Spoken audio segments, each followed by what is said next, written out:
तिकडे जळगाव जिल्ह्यात पहिल्याच मुसळधार पावसात पाळधी ते तरसोद हा बायपास रस्ता खचला। मुंबई नागपूर राष्ट्रीय महामार्गावरील वाहतूक पूर्णपणे ठप्प झाली। या उड्डाणपुलाच्या निकृष्ट बांधकामावर मंत्री गिरीश महाजन आणि गुलाबराव पाटील यांनी संताप व्यक्त केलाय। ठेकेदारावर फौजदारी गुन्हा दाखल करण्याची मागणी केली जाते। 2 दिवस झालेल्या मुसळधार पावसामुळे पुलाच्या बाजूचा मुख्य भराव खचलाय। तसंच रस्त्यालाही काही ठिकाणी भेगा पडलेत। अवजड वाहतूक थेट जळगाव शहरातून वळवण्याची दुर्दैवी वेळ आली आहे। यामुळे शहरात आता मोठी वाहतुकीची कोंडी होऊ लागली आहे।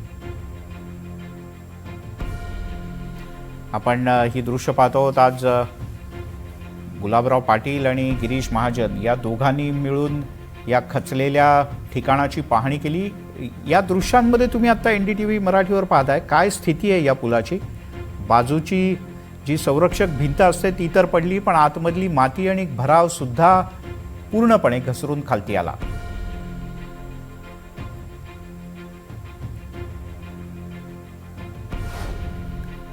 नागपूरकडे जाणारा national highway Tarsod Jalgaon bypass या ठिकाणी आहे आणि हा या पावसामुळे इतका वाईट पद्धतीने आता धसलेला आहे। म्हणजे हा आरोबी आहे, रेल्वेच्या वरून हा ब्रिज गेलेला आहे आणि रेल्वेचे पट्टी जर आपण लाईन सोडली तर त्याच्या बाहेर जो आपण त्या ठिकाणी मुरुम टाकलेला असतो, त्याला सरफेस केलेला असतो, तर तो अतिशय वाईट पद्धतीने धसलेला आहे।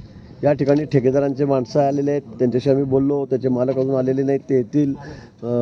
गडकरी साहेबांच्या कार्यालयाशी आमचा संपर्क आहे। गडकरी साहेबांच्या कानावर सगळी बातमी गेलेली आहे, माहिती दिली आहे, फोटोसुद्धा आम्ही पाठवलेले आहेत। पण या संदर्भामध्ये उद्या दिल्लीची टीम या ठिकाणी येते, जे एक्सपर्ट आहेत त्यातले ते या ठिकाणी येत आहेत आणि ते पाहणी करून नंतर काय असेल कारवाई। माझं तर म्हणणं आहे की स्ट्रक्चरल ऑडिट झालं पाहिजे, त्याच्यावर फौजदारी गुन्हा दाखल झाला पाहिजे, वेळ पडली तर जेलमध्ये घालता आलं तर घातलं पाहिजे, असा विचाराचा मी माणूस आहे। कारण की हा पूल काही छोटा पूल नाही आहे, हा पूल देशाला जोडणारा पूल आहे, 4-5 राज्यांना जोडणारा पूल आहे। या पुलाच्या माध्यमातून जर अशी घटना घडत असेल तरी अद्दल घडवली पाहिजे की याच्या पुढे देशामध्ये असा कोणीही कॉन्ट्रॅक्टर असू नये की ज्याने असं काम करावं। प्रत्येक वेळेस लोकांच्या तक्रारी त्यांच्या येत होत्या। आता तुम्ही माझ्या गावापासून जर गेला तर एक लग्नापर्यंत जे सर्व्हिस रोड पाहिजे ते सुद्धा पूर्ण केलेलं नाही या लोकांनी। त्या तक्रारी करून सुद्धा यांना असं वाटतं की सेंट्रल आहे, आमचं कोण बघून घेईल, राज्याचं काय ऐकायचं, अशा पद्धतीची रग यांना आहे। मला तरी असं वाटतं की त्यांच्यावर कारवाई करण्याकरता मी शिफारस करेल।